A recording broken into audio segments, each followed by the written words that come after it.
Men o'zi ginekolog bo'lganim bilan ikkita ishni umuman qilmayman. Birinchisi bu abort. Abortga men 100% qarshiman.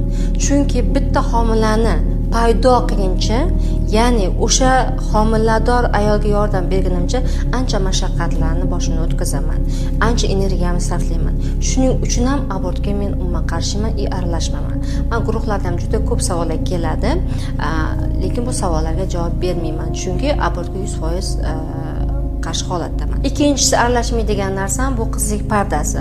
Bir kunda albatta masalan 2-3 ta yigitlarimiz kelib turadi, qizimni tekshirib bering, qizlik pardasi joyidamikin deb. Lekin afsuski o'zingizda qizlik pardasini tekshirib ko'rib bo'lmaydi. Uni faqat sud ekspertiza yordamida hujjatlashtirilgan holatda tekshirish mumkin.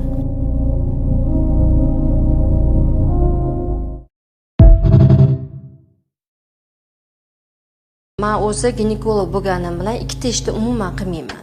Birinchisi bu abort. Abortga men 100% qarshiman.